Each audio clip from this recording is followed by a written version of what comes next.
A man who needs no introduction. No.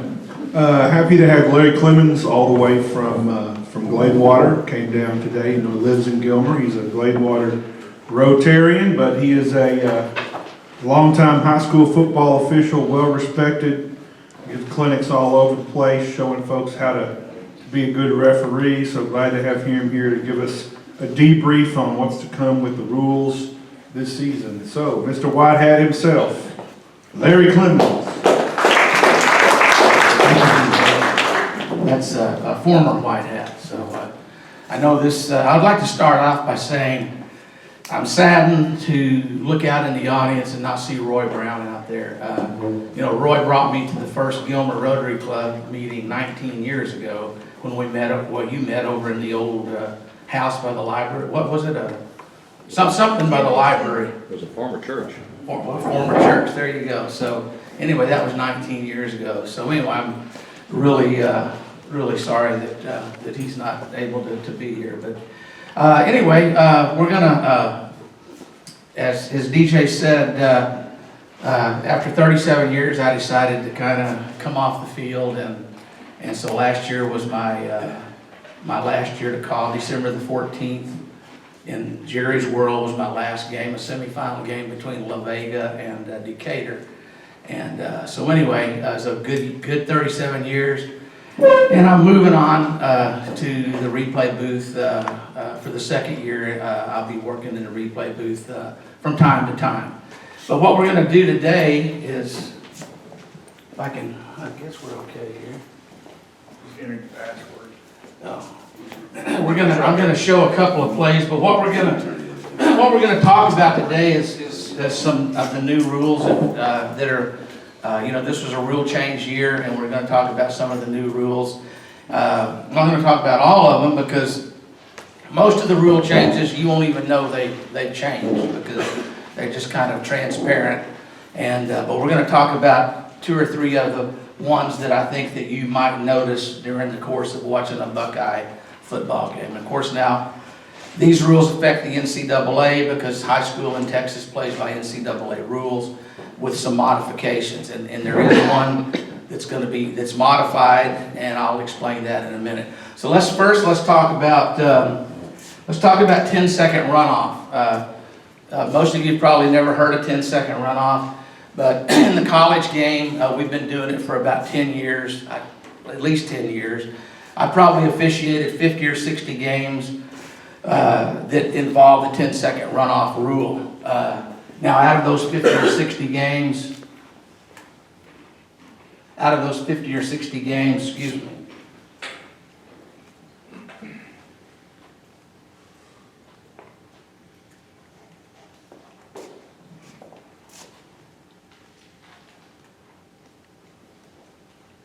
Well, I don't know. I got you. Okay, out of those 50 or 60 games, probably 4 games at the most were affected by the 10-second runoff. And I'm going to give you kind of the Reader's Digest version of it. I don't want to bore you. I know a lot of you people will probably be bored with all this. But anyway, just suffer through. Are you looking at us girls on purpose? Well, I was looking at a bra. So anyway, so here's the 10-second runoff. Okay, there has to be less than 1 minute in either half. And that doesn't mean 1 minute, that means 59 seconds, okay? Has to be less than 1 minute. So starting at 59 seconds to go in the second quarter or the fourth quarter, you could have the possibility of a 10-second runoff. And so here's what has to happen. The clock has to be running, so the game clock has to be going. So I'll give you a scenario. I'll give you a scenario that happened to me. It was 8 seconds to go in the game. A team had fourth down on the 2-yard line going in for the winning score. Okay, now their quarterback wasn't very smart, but anyway, I'll get to that in a minute. So anyway, so we got 4th down, 8 seconds to go, and they false start. So we throw a flag, and then the quarterback clocked the ball, which you don't want to clock it on 4th down because guess what happens? You lose the ball anyway. So anyway, since the guy false started, the clock was running, I had to get on the mic and say, game over. We're going to the house. So we ran 8 seconds off the clock and the game was over. So here's what happens. The clock has to be running. There has to be a foul that causes the clock to stop. So like a false start, intentional grounding, illegal forward pass, foul, defense jumping off sides and making contact, that stops the clock. So anytime a foul such as that occurs and it causes the clock to stop, then there's an option for a 10-second runoff. So the offended team has that option. So in that case, in the case that I just gave you, the team it was McMurray University was playing Nazarene out of Oklahoma. McMurray University could have said, well, we don't want to have a 10-second runoff. We want to give them a chance to beat us. Well, they're not going to do that. So, and here's another little twist to it. If you have a timeout, you can call the timeout and avoid the 10-second runoff. So if Southern Nazarene had a timeout in the game, they could have said timeout, and we would have left 8 seconds on the clock, or however many were left at the time. And they could have had a chance. Well, they wouldn't have, because they would have turned the ball over. But let's say it had been 3rd down, then they would have had a chance to score. So anyway, so you have to have the clock has to be running, has to be less than 1 minute in the 2nd and 4th quarters. The clock's running, and there has to be a foul that causes the clock to stop. Then you have an option for a 10-second runoff. Now, if you have a situation where you've got a timeout, the offended team can call the timeout and avoid the 10-second runoff. Now, there's another little twist to it. The offended team can decline the 10-second runoff and accept the penalty. So in other words, if a team false starts and the team that's offended happens to be behind, they don't want to have a 10-second runoff because they want that 10 seconds. So they can say, we want the 5-yard penalty, but we don't want the 10 seconds runoff. So they can do that. But they can't decline the penalty and take the 10-second runoff. So you can't do that. So now another thing that causes a 10-second runoff is, let's say that a player's helmet comes off. Okay, if a player's helmet coming off is the only reason for stopping the clock, then the 10-second runoff would apply. Same way with an injured player. If a team has an injured player, the 10-second runoff can apply, if that's the only reason we stop the clock. Now let's say that we had a situation where it was 3rd and 7 and the guy makes 10 yards and somebody's helmet comes off. Okay, in that case, the 10-second runoff would not apply because we have 2 reasons for stopping the clock. One reason would be the helmet coming off. What would the other reason be? First down. So we wouldn't have a 10-second runoff option in that scenario right there. Everybody confused? Yep. Now, like I said, this, and here's what crews do. Because, you're out there. I know the first time that it ever happened, I was in Louisiana doing a game, and it was right at the end of the first half, and we had an intentional grounding, and, I'm getting ready to make the announcement, intentional grounding, da-da-da-da-da. And then here comes my side judge running in saying, Larry, because he was my 10-second expert. Because I always had an overtime expert and a 10-second runoff expert, because there's too many things going in my head to think about it all the time. So, hey, Larry, we got a 10-second runoff. And I said, wait, what? Okay, we got a clock running, got to foul the clock. Yes, we do. So then I had to get on the mic and say the right thing, intentional grounding, 10-second runoff, the half's over, or whatever. So, so you might see that, and you might not see it. And if you see it, hopefully they'll do it the right way. So, any questions on 10-second runoff? Okay, good. And it's a little bit more deep. I've kind of given you the Reader's Digest version of it, but there's a little bit more to it than that. So, okay, let's talk about targeting. And I'm going to show you a couple plays here in a second.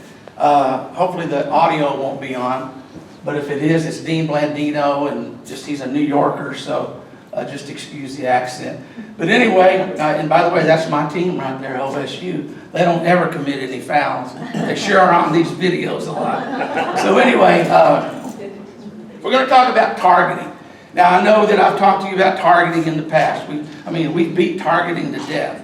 But it's an important foul because it causes injury not only to the guy that gets hit, but more so to the guy that's doing the hitting, because 913 is crown of the helmet, 914 is on a defenseless player. Those are the rules that are involved. So on a 913, when he comes in with the crown of his helmet, there's potential for injury to the guy that's actually doing the punishing or the attacking.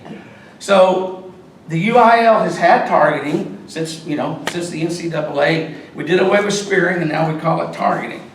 And so the UIL has always had this rule. But what happened was that high school officials, of course, now here's the rule in college. You have a targeting foul, what happens to the player? He's disqualified himself from the game for the rest of that game and for a portion of the next game, depending on when the foul occurred. So in high school, we had targeting, but we also had the disqualification. So if a young man chooses to do this and disqualifies himself in game 2 of a 10-game season, then he's lost 10% of his high school adventure in football. So high school officials were really hesitant about calling targeting. I can tell you, my crew never called targeting. If we did call it, somebody would come in and say, "Now wait a minute, I think that was more a personal foul." I'm not saying that's right or wrong. 3 years ago, our chapter president polled the whole chapter. How many people in the whole chapter of 150 people called targeting? Not one hand went up. That's just not our chapter, it's other chapters as well. What the problem was we were really hesitant about calling it simply because that young man's going to have to sit out the rest of that game. Now the UIL treats it a little differently. It wasn't part of that game and part of the next game, it was just that game. So anyway, we would call a personal foul. Well, now the Texas High School Coaches Association said, "You're not calling targeting enough." And they were right, we weren't. And so what they've come up with is, and I don't really like this, I don't think it's good because it puts the onus on the official in a bang-bang situation. And you got to make a choice. Is it a flagrant targeting or a non-flagrant targeting? Well, to me, targeting's targeting.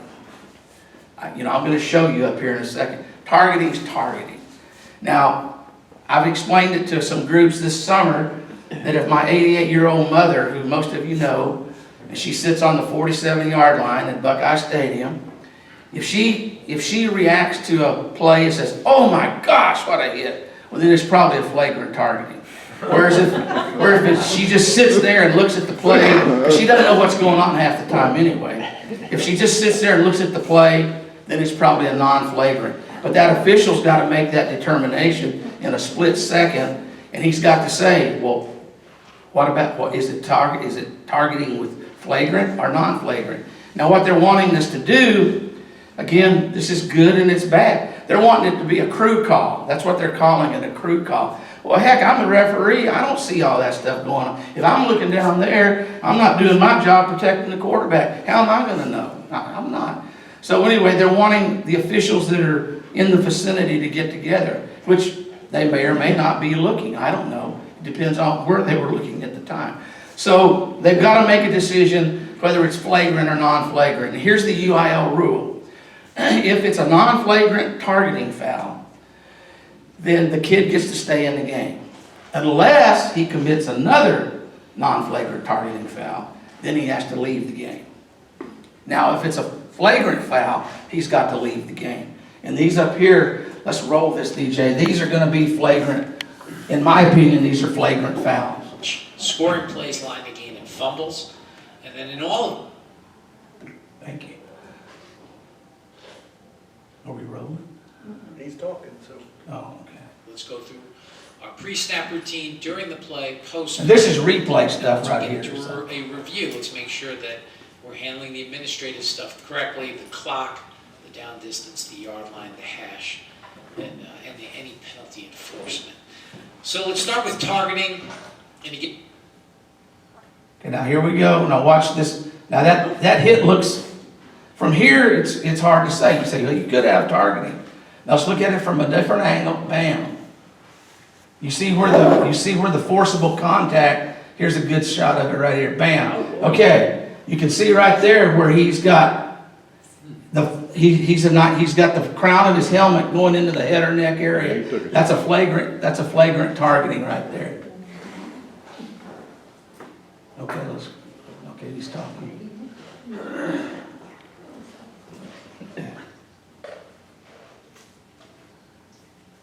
Okay, here it comes. This is going to be on the quarterback. He's going to take off running. Stop it right there. Oh, okay.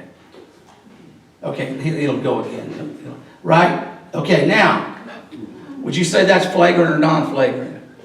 Pretty flagrant, because he's a defenseless player, because this rule came into play a couple of years ago. Once that guy starts his slide, he's defenseless, and that's a dead ball foul. Even though there's action going on, that's going to be a dead ball foul, because he's giving himself up the minute he starts to slide. So what did they do with that player? Well, he's out of the game. He disqualified himself. Yeah. Now watch this game. Watch this play. Here on the quarterback. Okay. Now, what do we have here? Incidental contact. DJ's right. That's just a good football play right there. No targeting. No nothing. Just a good football play. So. A non-flagrant, I don't have any, I've got a couple clips, but I couldn't find them of what they call a non-flagrant targeting foul. But like I said, if, no, this is going to be, this is next. Kind of pause it, because this is next. But like I said, if my mother jumps up out of her seat and says, oh my gosh, look at that, then it's probably a flagrant. If she doesn't, then it's probably going to be a non-flagrant. But anyway, the targeting foul is a 15-yard penalty. And it's a disqualification if it's the second targeting foul in the game for that individual. So he'd have to leave the game. Now the way I think they ought to do it is they ought to do away in high school, because targeting is geared towards replay. Because in replay, we can put targeting on or we can take targeting off. So they don't have that luxury in high school yet. It may be coming, but not yet. So, Huddle has a, have you heard of it?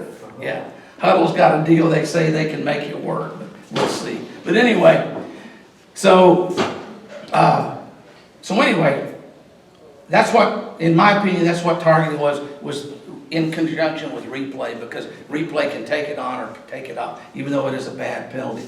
Okay. Is targeting going to be an offensive foul as well? Only if a running back lowers his head. Okay, that's the next clip here. Let's look at this. Good question. Look at this play right here. They talk about this. Now, stop. I've got to keep going. Stop. Okay. Now right there, let's go to the next view. It's better. You'll see it. The offense can target, to answer your question. But in this, keep going. But in this situation here we go. Now, stop. Okay. You see they had head-to-head, and you should never hear an official say, we had helmet-to-helmet contact. That's just not something that we want to say on the field, okay? But they did have helmet-to-helmet contact. But it's not targeting, because neither one of the players, there was no indicator. You have to have indicators of targeting, which indicators of targeting are crown of the helmet, leaping, launching, with an upward thrust. Those are some of the indicators of targeting. Here, number 21 was just lowering his shoulder to defend himself, and the guy dressed in black, he was really trying to get his head across to make a good tackle. It just so happens they hit helmet to helmet. This is not targeting. This is a good football play. It just happens to involve helmet to helmet contact right there. But you know, you might see a flag on that, but that's when replay would come in and say, hey, no targeting. You know, so, okay. Bam. It's a violent game. And you know, sitting in the stands, you don't really realize how violent it does get out there. Even with high school kids, there's some hits that are really, that I don't want to take them, let me tell you. So, but it's a violent game. Any questions on targeting? Okay, let's move on to blindside block. Okay, we're going to show you a blindside block here.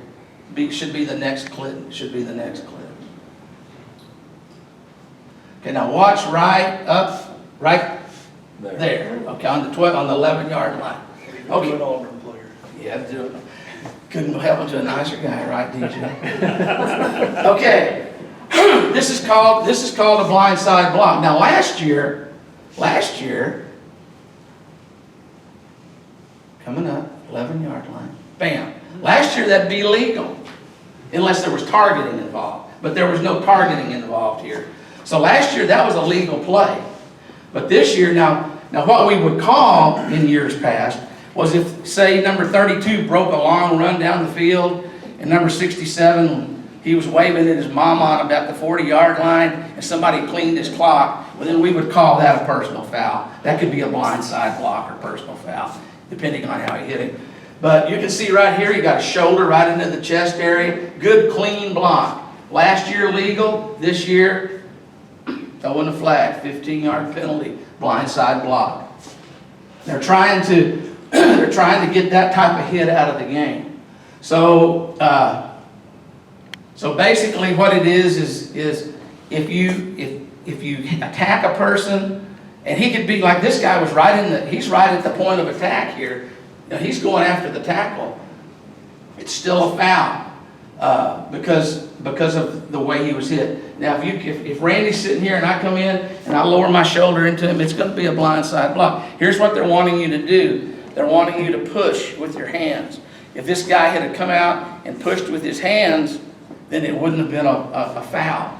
Now, at our clinic this summer, Matt Rule, I see a Baylor shirt here. Matt Rule was at our clinic this summer, and of course, being the Baylor coach that he is, he said that at Baylor they're teaching what they call the praise and worship block, which it's this. They're teaching their guys to do this.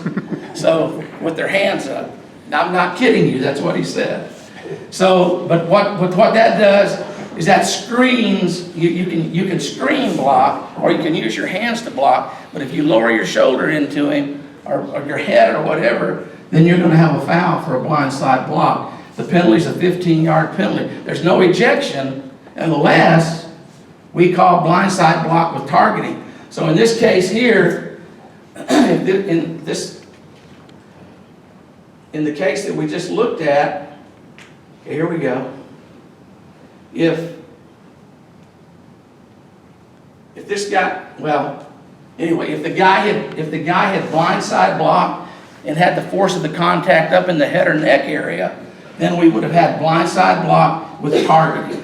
Okay, so that's that's something that you'll see this a lot of times on kickoffs and punt returns and things like plays like that, long drawn out plays, like on a change of possession, like a long interception or something like that. That's when you're going to see a lot of your blindside blocks. Is that going to be the type of thing where they're during the first game of the year, they're going to remind them before they throw it, or they just expected that very first game? Oh no, they won't remind. No, it's going to be thrown. Yeah. So the only thing, I'm really, not me, but everybody's concerned about the 10-second runoff, if that's going to be screwed up or not, because it might be, but I hope it's not. It's kind of difficult and it's new for a lot of the high school officials. So hopefully, I know our chapter has been, just going over it and over and over it, to get it into the guys that, hey, this is something that might happen. You need to be prepared for it. Okay, a couple other things is overtime. You might see this. The difference here in overtime would be that, let's say that there's going to be there's going to be a 2-minute rest period after the second period, and then if you start the fifth in it between the fourth and fifth overtime, starting with the fifth overtime period, you're going to line up at the 3-yard line, and each team's going to have one play to score. So Gilmer and Gladewater are tied up 7-7. Gilmer gets the ball on the 3-yard line. They get tackled on the 2. Now it's Gladewater's turn. Gladewater gets the ball, they line up on the 2, 3, they get to the 1, now we do it all over again. First one to score, wins. Of course, everybody gets a chance. But, so they're not gonna have these 7 and 8 period overtimes. I've been in a 5 overtime game, and let me tell you, it's not fun being involved in it because it's long, and as a fan, it's probably not fun sitting up there either. But 5 overtimes takes nearly about as long as a whole half takes in a football game. Another thing you might see, it's been a penalty, it's been a foul for a number of years. It's called a wedge block. I think I've called wedge block twice in all these years. It's been around about 12 or 13 years. And the definition of a wedge was 2 or more people, 2 or more players aligned shoulder to shoulder, 2 yards apart, they formed a wedge. But it wasn't illegal until a third guy came in. Then when you had 3 forming a wedge, and this is on kickoffs, free kicks, then it was a foul. Now they've said, which makes sense because the definition of a wedge was 2, now they're saying to be a foul, there's the 2 men create a foul. Now, this happens on free kicks, like I said. If it's an onside kick, it doesn't count. If it's a touchback, it doesn't count. Ball out of bounds, it doesn't count. So there's some things that even though a wedge forms, and this is something like the parting of the Red Sea. When a wedge happens, you know that you can just see it. I mean, it's just right out there. And there's a Tennessee game that there's 2 wedges on the same play, but they're 2-man wedges. Now, they were legal up until this year. But, you may or may not see that. It doesn't happen that often. They've coached it out of the game. So, but those are really the basic rule changes that have been, that you might see during the year. Now, I brought, most of you know my son's in the Navy, and he's been in the Navy for 10 years. So since he started being in the Navy, began his career, I've collected these military challenge coins. And what I would do is I flip, the opening flip, that's what I used to flip with. And these are some coins, and he had this little case made for this, I guess a case made for me this year so I could put them all in and display them. So I brought them, you might want to look at them. This one right here was, this is a special one right here, was given to me by a chief petty officer in Mississippi. I had just started collecting these, and I was looking for them at the the Navy Exchange. And my daughter-in-law says, well, why do you collect those? And I said, well, I use them to flip the games, do the toss, the coin toss. And she said, oh, okay. Well, about that time, I know Steve probably, you in the military probably know how this works, but this guy comes up to me and sticks his hand out and says, use this one next time. And he put this coin in my hand. And it was this coin, it was from his tour of duty in the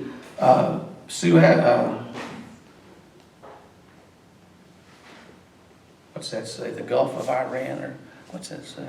It says the Gulf of Iran. Okay, there we go. Yeah, it was from his tour of duty there. Of course, tears doesn't take much for me to tear up, but tears came to my eyes, and I said I would. Well, I did. I used it. I had the North Alabama Abilene Christian game in Jerry's World, and I used it to flip that game off with. It was the first time I ever used it, and I've used it a few times since. But that's a special coin for me. And anyway, if you want to look at them, you're free. I brought them. Any questions? Any comments?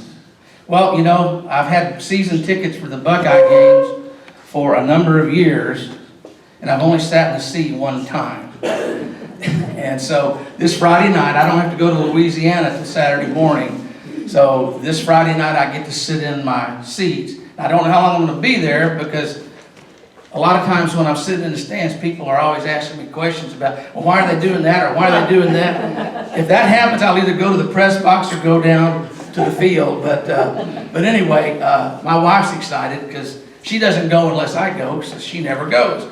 But anyway, she's excited that I'll get to go to that. And then, of course, I got to go to Louisiana Saturday morning. So anyway, it's great to be here, and I thank you for having me, and we'll hope the Buckeyes have a good year this year, and all your college and pro teams have a good year as well. Thanks a lot. Appreciate it. Thank you, Larry, we always appreciate it.